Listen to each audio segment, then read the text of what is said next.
ఇంకా ఇంకొక ఊళ్ళో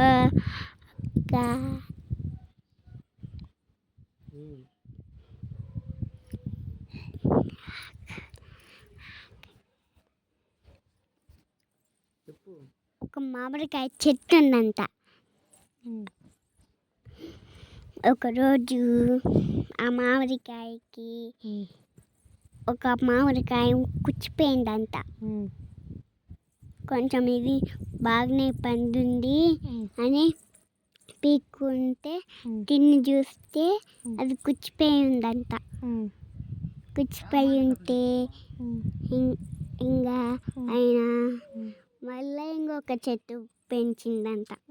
ఇంకా ఆ చెట్టుకి అన్ని కుచ్చిపోయిన పండ్లే వచ్చినాయంట. కుచ్చిపోయిన పండ్లు వస్తే ఇంకా ఆ పుచ్చిపోయిన పండ్లన్నీ ఒక తోటలో ఉన్నాయి. తోటలో పెంచిందంట.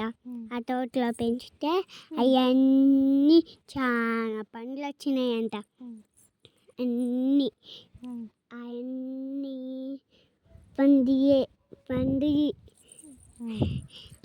కుచ్చిపోలేదు.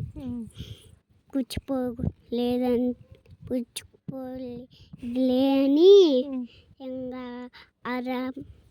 ఇంకా ఆయన సంతోషంగా తిన్నాడు. ఇంకా అక్కడనే పండుకుంటే ఒకరోజు ఒక బూచోడు వచ్చిందంట. ఆ బూచోడు వచ్చి ఆ మామిడికాయలు అన్నీ దొంగలిచ్చిందంట.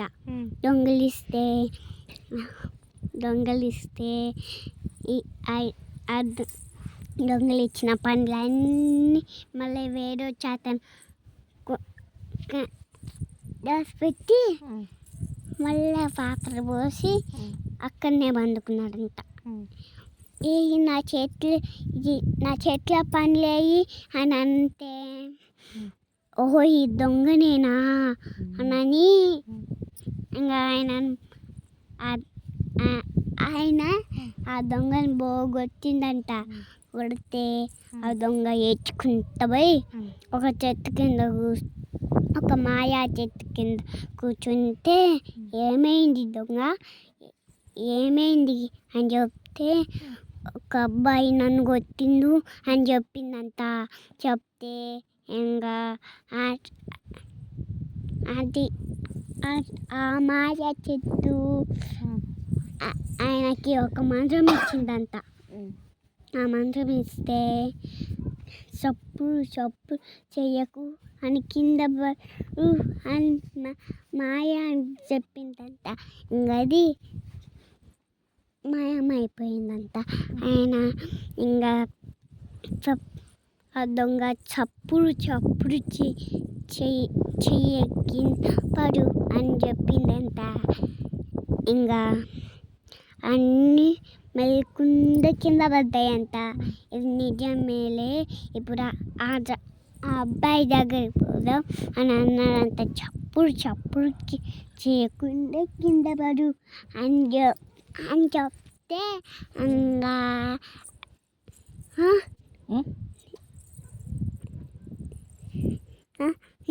నా మామిడి పండ్లేయి అని అంటే ఇంకా ఆ దొంగ సంతోషంగా తిన్నారు. అయిపోయింది. రామాంజనేయుడు కథ చెప్పు బాగుంది. కొట్టుది చెప్పిందప్ప చెప్పు. కొట్టుది చెప్పు.